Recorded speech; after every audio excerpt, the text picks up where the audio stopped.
ഇത് മാസ് മോട്ടോഴ്സിൽ നിന്നാണ് ഹീറോൻ്റെ ഗ്ലാമർ വണ്ടി നമ്മൾ വർക്കിന് ആയിട്ടുണ്ട്. ജനറൽ സർവീസായിട്ട് കയറ്റിയതാണ്. അപ്പോൾ നമുക്ക് അതിൻ്റെ എഞ്ചിൻ വർക്ക് കഴിഞ്ഞതിന് ശേഷം രണ്ടാമത്തെ സർവീസാണ്. പിന്നെ അതേപോലെ എഞ്ചിൻ ഓയിൽ മാറണം. പിന്നെ വണ്ടിക്ക് ഒരു സൗണ്ട് വേരിയേഷൻ പറഞ്ഞിട്ടുണ്ട്, ഒരു സൗണ്ട് വ്യത്യാസം പറഞ്ഞിട്ടുണ്ട്. ഇത്രയാണ് മെയിനായിട്ട് ചെയ്യണ വർക്ക് കേട്ടോ. അപ്പോൾ നമുക്ക് ഇപ്പോൾ ചെയ്യുന്ന കിലോമീറ്റർ എന്ന് പറഞ്ഞാൽ 1,25,246 കിലോമീറ്റർ നമ്മൾ വണ്ടി വർക്കിന് കയറ്റിയാണ്. അപ്പോൾ നമുക്ക് ജനറൽ സർവീസിൻ്റെ ഭാഗമായിട്ട് നമ്മളതിൻ്റെ ബാക്ക് ബ്രേക്കൊക്കെ നമ്മൾ ചെക്ക് ചെയ്യാൻ വേണ്ടി അയച്ചിട്ടുണ്ട്. ബ്രേക്ക് ലൈൻഡറൊക്കെ നമുക്ക് അത്യാവശ്യം ഉപയോഗിക്കാനൊക്കെ ഉണ്ട്. കമ്പനി ലൈൻഡറാണ്. അപ്പോൾ നമുക്ക് ബ്രേക്ക് ക്യാമൊക്കെ ഒന്ന് അയച്ച് ഗ്രീസ് ചെയ്ത് റിസീറ്റ് ചെയ്താൽ മതി. അബിനകത്തൊക്കെ അത്യാവശ്യം നല്ല രീതിയിൽ പൊടി കാര്യങ്ങളൊക്കെ ഉണ്ട്, അതൊക്കെ ഒന്ന് ക്ലീൻ ചെയ്തിട്ടാൽ മതി. അതേപോലെ ബാക്ക് ടയറൊക്കെ പുതിയതാണ്. വീൽ ബെയറിങ് കാര്യങ്ങൾ ചെക്ക് ചെയ്ത് വേറെ കംപ്ലയിൻ്റ് ഒന്നുമില്ല. പിന്നെ ചെയിൻ ചെറിയൊരു ലൂസ് ഉണ്ട്, അപ്പോൾ ചെയിൻ ടൈറ്റ് ചെയ്തിടാം. അതേപോലെ എയർ ഫിൽറ്ററൊക്കെ നമ്മളൊന്ന് ചെക്ക് ചെയ്യുന്നുണ്ട്. എയർ ഫിൽറ്ററൊക്കെ അത്യാവശ്യം നല്ല ഫിൽറ്ററാണ്. അപ്പോൾ ഒന്ന് എയർ അടിച്ച് ക്ലീനാക്കി റീസെറ്റ് ചെയ്യാവുന്നുള്ളൂ.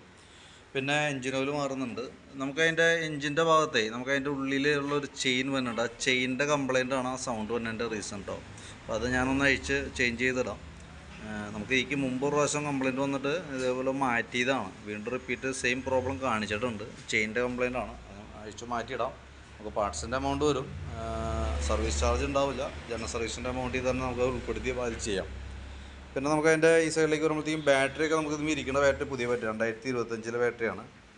സ്പാർക്ക് പ്ലഗൊക്കെ ആയാലും അത്യാവശ്യം പുതിയ പ്ലഗ് തന്നെ നടക്കണം. ജസ്റ്റ് ഒന്ന് ക്ലീൻ ചെയ്ത് റീസെറ്റ് ചെയ്താൽ മതി. അതേപോലെ ഫ്രണ്ട് ബ്രേക്കൊക്കെ പാഡൊക്കെ അത്യാവശ്യം ഉണ്ട്, കുഴപ്പമൊന്നുമില്ല. ഫ്രണ്ട് ടയറായാലും പുതിയ ടയറാണ്. ഫ്രണ്ട് വീലിൻ്റെ ബെയറിങ്ങിന് കംപ്ലയിൻ്റ് കാര്യങ്ങളൊന്നുമില്ല കേട്ടോ. അപ്പോൾ നമുക്ക് ജനറൽ സർവീസ് ആയിട്ടുള്ള വർക്കാണ്. അതിൻ്റെ പുറമെ വന്നാൽ നമുക്ക് അതിൻ്റെ ഉള്ളിൽ വന്നാൽ ചെയിൻ മാത്രമാണ് നമുക്ക് മാറ്റാനുള്ളത് കേട്ടോ. അപ്പോൾ ഞാൻ അതിൻ്റെ ഒരു ഏകദേശം ഒരു എസ്റ്റിമേറ്റ് ആക്കിയിട്ട് ഡീറ്റെയിൽസ് വാട്സപ്പിലേക്ക് ഇടാം. വീഡിയോ കണ്ടുമ്പോൾ നോക്കിയിട്ടൊന്ന് റിപ്ലൈ ഇട്ടാൽ മതി.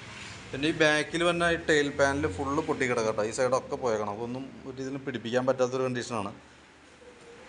അത് മാറ്റി വയ്ക്കലാണ് പോസിബിൾ. മാറ്റി വെച്ചിട്ട് ഈ പറഞ്ഞ രീതിയിൽ കൂടെ ഷെയ്ക്ക് വരാത്ത രീതിയിൽ റബ്ബറൊക്കെ വെച്ചിട്ട് സെറ്റാക്കി വെക്കാമെന്നുള്ളതാണ്. ഗ്ലാമറാണ്. ഗ്ലാമറിൻ്റെ ബാക്ക് സൈഡിലെ ഈ ഒരു പ്രോബ്ലം കോമൺ ആയിട്ട് എല്ലാ വണ്ടിക്കും തന്നെ ഉണ്ട്. അപ്പോൾ ഇത് നമുക്കൊന്നും ചെയ്യാൻ പറ്റാത്ത കണ്ടീഷനിൽ മൊത്തം പൊട്ടിയിരിക്കുകയാണ് കേട്ടോ. ബാക്കിയത്തെ വർക്കുകൾ നമ്മൾ ക്ലിയർ ചെയ്തേക്കാം. ടെയിൽ പാനലിൻ്റെ സൗണ്ടും അങ്ങനെയൊക്കെ തന്നെ ഉണ്ടാവും കേട്ടോ.